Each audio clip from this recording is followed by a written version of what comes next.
ফলে আমাদের যেহেতু কাগজ নেই, ফলে আমাদের জীবিত মানুষের কোনো মূল্য নেই। যেহেতু জড় পদার্থ কাগজ আমাদের হাতে নেই, অতএব আমাদের নিয়ে চলুন, হয় কেওড়াতলায় পুড়িয়ে দিন, না হয় গোবরার কবরস্থানে মাটি চাপা দিন। ওরা পারবে না কেড়ে নিতে আমাদের ঘর, আমাদের জমিন, আমাদের জঙ্গল। ওরা পারবে না যতদিন ওঠে সুরজ। আমরা বুঝতে পেরেছি যে দিল্লির যে ফ্যাসিবাদী সরকার, তাদের কাছে কিন্তু আমার আপনার মতো তাজা জীবনের কোনো মূল্য নেই। মূল্য শুধু কাগজের। আমার মনে হচ্ছে যে যাদের জীবনের কোনো মূল্য নেই, তাদের একটা মিছিল করে বলা ভালো যে যেহেতু আমাদের কাগজ নেই, আমরা আয়লা অধ্যুষিত এলাকার মানুষ, আমরা আমফান এলাকার মানুষ, আমরা সুন্দরবন এলাকার মানুষ, আমরা দুর্যোগে বিধ্বস্ত মানুষ। ফলে আমাদের যেহেতু কাগজ নেই, ফলে আমাদের জীবিত মানুষের কোনো মূল্য নেই। যেহেতু জড় পদার্থ কাগজ আমাদের হাতে নেই, অতএব আমাদের নিয়ে চলুন, হয় কেওড়াতলায় পুড়িয়ে দিন, না হয় গোবরার কবরস্থানে মাটি চাপা দিন। এটি বরং হোক আজকে স্বৈরাচারী শাসকের যদি এটাই বড় স্বপ্ন হয়ে থাকে, তাহলে এই স্লোগান দিয়ে আজকে কলকাতায় রাস্তায় মানুষ নামুক। কেন ওনারা মানুষ চায় না, ওরা কাগজ চায়। ওরা জীবিত মানুষের মূল্যহীন, ওদের কাছে জড়বস্তু কাগজের অনেকটাই মূল্য। আপনারা দেখেছেন, আমি আমার দেশের কথা যদি বলি তাহলে দেখবেন আমার দেশেরও তো তিনটে নাম। কেউ এই দেশকে ভারত হিসাবে জানে, কোথাও ভারত হিসাবে লেখা থাকে, আবার কোথাও ইন্ডিয়া হিসাবে লেখা থাকে, আবার কোন কোন দেশ এটাকে হিন্দুস্তান নামেই চেনে। তাহলে আমার দেশে যদি তিনটে নাম হয়, সেটা যদি ক্ষতির কারণ না হয়, সেটা যদি অন্যায় আর অপরাধ না হয়, তাহলে একটা মানুষের তিনটে শব্দের সংমিশ্রণে যদি একটা নাম হয়, তাহলে বলবে নামের আগে মোহাম্মদ কেন, নামের শেষে মোল্লা কেন।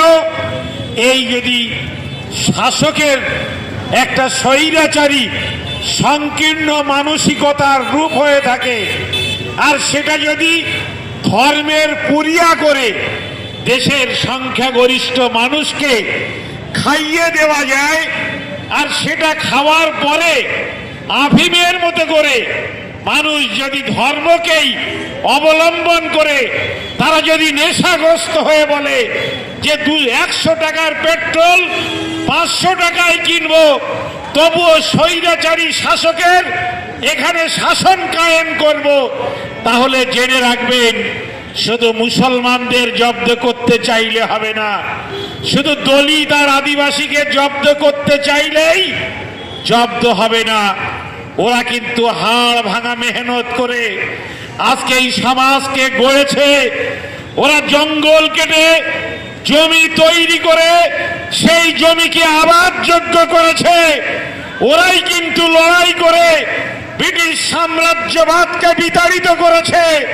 তাই যদি আবার দরকার হয়, হাড় ভাঙা মেহনতের মধ্য দিয়ে এই স্বৈরাচারী ফ্যাসিবাদী শাসককে এই দলিত, আদিবাসী, সংখ্যালঘু, মেহনতি, দিনমজুর, শ্রমজীবী মানুষগুলোই কিন্তু, যারা এসির মধ্যে থাকে না, যারা রাস্তায় ঘুমায়, তারা যেদিন জাগবে সেদিন দেখবেন এই স্বৈরাচারী শাসককে কিন্তু দিল্লির মসনদ থেকে পালাতে বাধ্য করবে। আমরা শুধু আপনারা যারা এখানে এসেছেন, আপনাদের সামনে চাই আপনারা লড়াই করুন, কলকাতায় দাঁড়ান, গ্রাম থেকে লক্ষ লক্ষ মানুষ আসবে, আপনাদের পাশে দাঁড়াবে। আমি আবার আপনাদের শুধু এই অনুরোধটা করে শেষ করব, যে ধর্ণা মঞ্চ পার্ক সার্কাস ময়দানে চলছে, আপনারা ওটাকে উজ্জীবিত করুন। ওটাই যেন ফ্যাসিবাদী শক্তিকে খতম করার একটা সুন্দর ঐতিহাসিক স্তম্ভ বা দুর্গ হিসাবেই ওটা যেন আগামী দিন ইতিহাসে লেখা থাকে। আসুন নতুন করে ভারত গড়ি, তার জন্য নতুন করে ইতিহাস তৈরি করি। সবাইকে ধন্যবাদ এবং সংগ্রামী অভিনন্দন। তুমি কালো কৃষ্ণ কোলের ছেড়ে তার গ্রাম পেতে সুবিচার সে ফিরলো জঙ্গলে। ও এক সে দস্যির দল বাঁচাতে জল জমিন জঙ্গল, সব হারা কত মানুষ মিলে এক জয় করলো সে পথ। ওরা পারবে না কেড়ে নিতে আমাদের ঘর, আমাদের এই জমিন, আমাদের জঙ্গল। ওরা পারবে না যতদিন ওঠে সুরজ, তাই বুক দিয়ে আগলাবো এ সম্বল। রাজার সেপাই সাজিয়ে কামান কারবাইন, যা আছে জমির নিচে তার সবটুকু তাদের চাই। পুরলো যে কত গ্রাম, হারালো কত যে প্রাণ, হার মানলো না সে দস্যির দল, বেড়ে চললো সে লড়াই। ওরা পারবে না কেড়ে নিতে আমাদের ঘর, আমাদের এই জমিন, আমাদের জঙ্গল।